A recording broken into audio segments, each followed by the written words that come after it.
Assalamualaikum warahmatullahi wabarakatuh. Selamat pagi anak-anak. Selamat bergabung kembali dengan MTS Negeri 1 Klaten yang merupakan madrasah pilihan Anda semuanya. Baik, kita lanjutkan. Tadi materi yang pertama sudah disampaikan, kemudian giliran saya untuk menyampaikan materi yang kedua, yakni ibadah praktis kepada anak-anak semuanya. Namun sebelumnya, mari kita awali dulu kegiatan pengenalan lingkungan madrasah ini dengan membaca basmalah bersama-sama agar dirahmati dan dimudahkan oleh Allah Subhanahu wa taala. Mari kita buka bersama-sama dengan baca Bismillahirrahmanirrahim.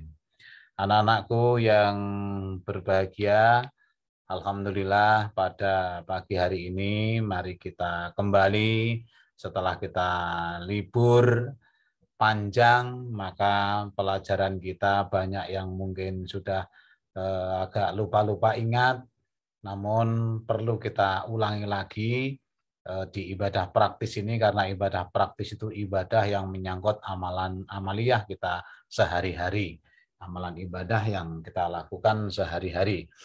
Kita mulai saja, kita cek karena ini sudah pernah anak-anak lakukan setiap harinya dan bahkan sudah dipelajari secara mendetail baik di SD maupun di MI. Bapak cuman sekedar mengingatkan saja.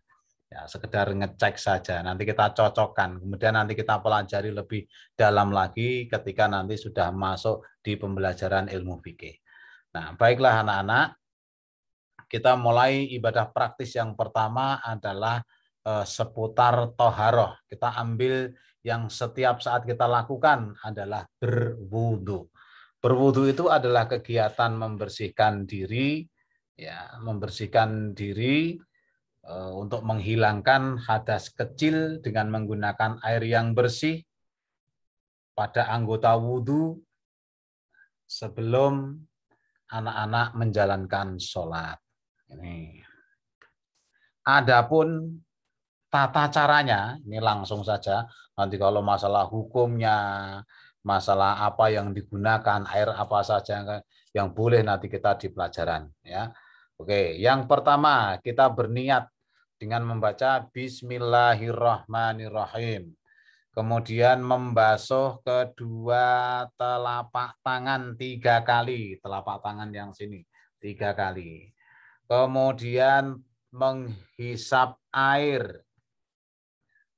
Kemudian ke hidung dilanjutkan berkumur-kumur 3 kali. Berkumur-kumur disemburkan. Setelah itu membasuh muka 3 kali. Ya, muka. Mulai dari wajah ini yang tidak ditumbuhi rambut, kemudian sudut-sudut kelopak mata dibersihkan 3 kali atau bisa lebih. Nah, setelah itu kalau orang itu pakai jenggot, maka harus berjenggotnya itu jenggotnya harus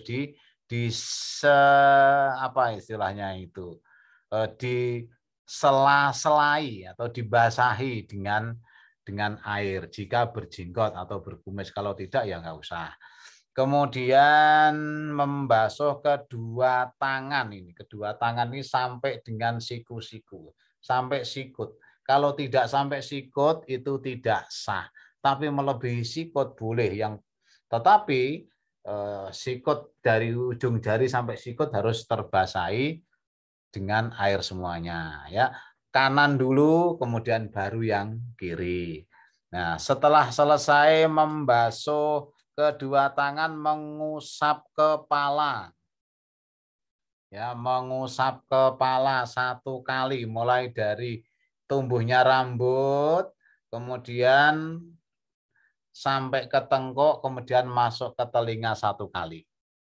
Nah, setelah selesai, kemudian dilanjutkan dengan membasuh kedua kaki sampai pada mata kaki. Tetapi kalau melebihkan sampai mata kaki, diperbolehkan, disunahkan juga.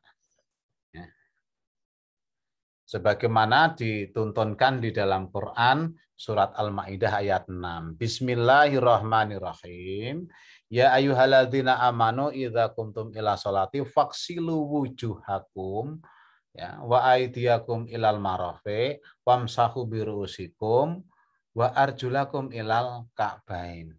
Wahai orang-orang yang beriman, jika kamu mau menjalankan sholat, idza kuntum ila sholati faghsilu wujuhakum, maka basuhlah mukamu, kemudian basuhlah tanganmu, kedua tanganmu sampai siku, kemudian usaplah rambutmu dan basuh kakimu sampai mata kaki. Ya, kemudian yang terakhir adalah tertib. Tertib itu ya mendahulukan yang dahulu dan mengakhirkan kegiatan yang tidak boleh dilompat-lompat. Kalau dilompat-lompat namanya tidak tertib. Kemudian setelah itu selesai, kita membaca doa.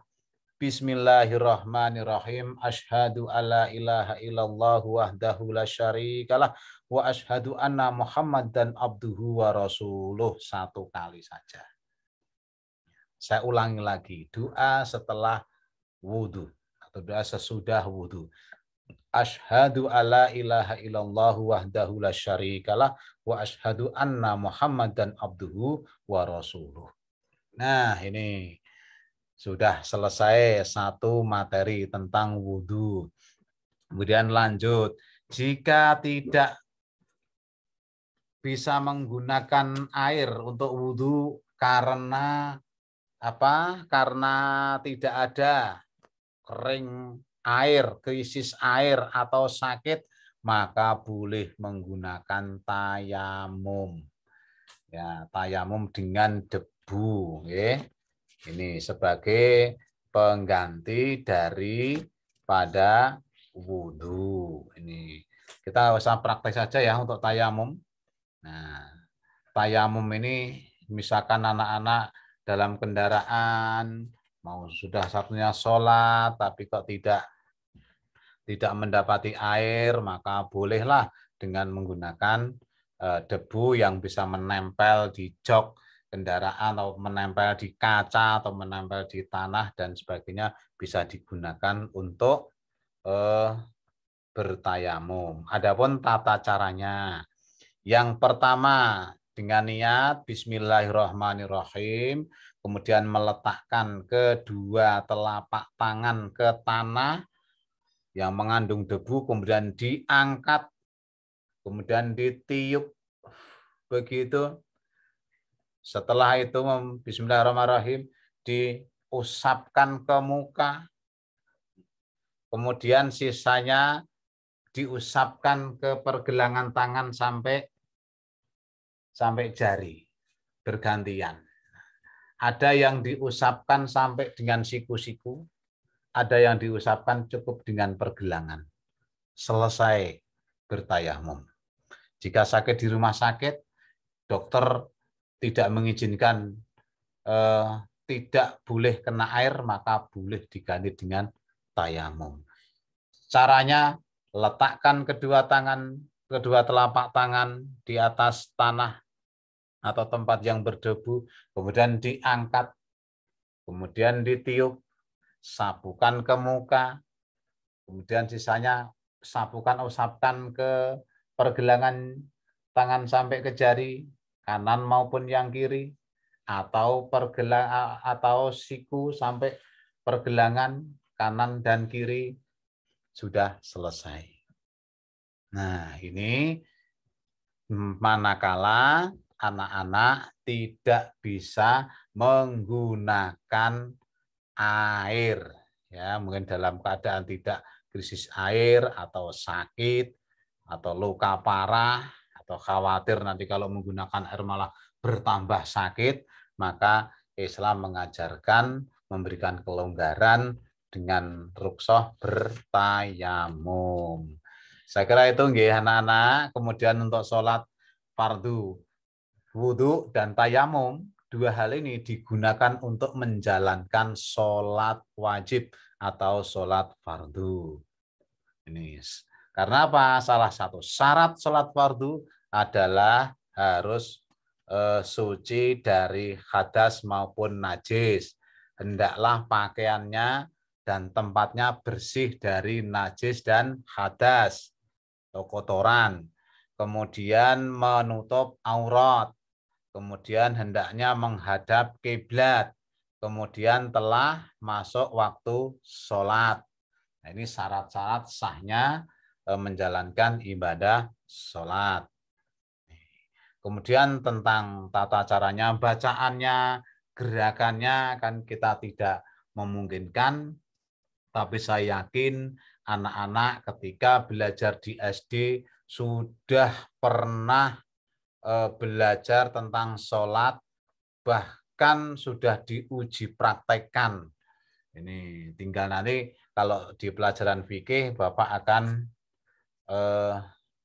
akan ngecek satu persatu apakah sudah benar atau belum. Kalau belum nanti kita benarkan, kalau belum tahu nanti kita kasih tahu. Nah, karena sholat ini hukumnya wajib ngain bagi seorang muslim dan muslimat yang sudah memenuhi persyaratan yaitu sudah balik, ini wajib ngain hukumnya. Kalau tidak menjalankan sholat, maka akan mendapatkan dosa besar. Nah, ini. Oke anak-anak, saya kira untuk sholat nanti kita pelajari saja di pelajaran ya, di pelajaran kalau sudah masuk pelajaran fikih ya. Nanti kalau sholat saya terangkan di sini kan terlalu lama sekali waktunya. Sedang waktunya di aplikasi ini cuman sekitar 25 menit ya. Jadi mohon maaf untuk sholat nanti kita pelajari lebih mendalam lagi ketika sudah masuk di pelajaran fikih. Namun yang terakhir saya sampaikan, saya yakin sholatnya anak-anak sudah bisa semuanya. Saya hanya ingin memberikan materi tambahan yang terakhir daripada praktis, daripada nanti di fikih juga tidak tersampaikan, yakni amalan dzikir sesudah sholat fardu. Ini yang perlu saya sampaikan. Yang pertama, kita dituntunkan oleh Rasulullah SAW bahwa setelah kita menjalankan sholat fardu, hendaklah kita membaca atau mengamalkan dzikir dan berdoa. Adapun zikir yang dilakukan Nabi setelah sholat fardu, yang pertama membaca istighfar 3 kali. Astaghfirullah, astaghfirullah, astaghfirullah. Kemudian dilanjutkan membaca Allahumma antas salam wa minka salam tabarukta ya dzal jalali wal ikram. Allahumma antas salam wa minka salam tabarakta ya dzal jalali wal ikram. Kemudian dilanjutkan Allahumma la mani'a lima a'taita wa la mu'tiya lima mana'ta wa la yanfa'u dzal jaddi minkal jad. Nah, 1 kali. Kemudian dilanjutkan membaca tasbih subhanallah 33 kali, hitung dengan jari. 1, 2, 3 ini ya. Ini kan jari sampai ini selesai, kemudian ditambah sama. Ini ya, subhanallah 33 kali. Kemudian membaca tahmid 33 kali. Tahmid itu bacaannya alhamdulillah. Kemudian membaca takbir Allah Akbar 33 kali dan ditutup dengan 1 kali bacaan tahlil. La ilaha illallah wahdahu la syarikalah lahul mulku wa lahul hamdu wa huwa ala kulli syai'in qadir la haula wa la quwata illa billahil aliyyil azim. Anak-anakku yang hebat dan bermartabat, saya kira itu yang Bapak bisa sampaikan. Selamat mencoba. Nanti kita ketemu lagi di pelajaran fikih. Kita bahas kembali, kita ulangi tentang toharoh dan sholat ini insya Allah lebih dalam. Oke, selamat beraktivitas, selamat belajar.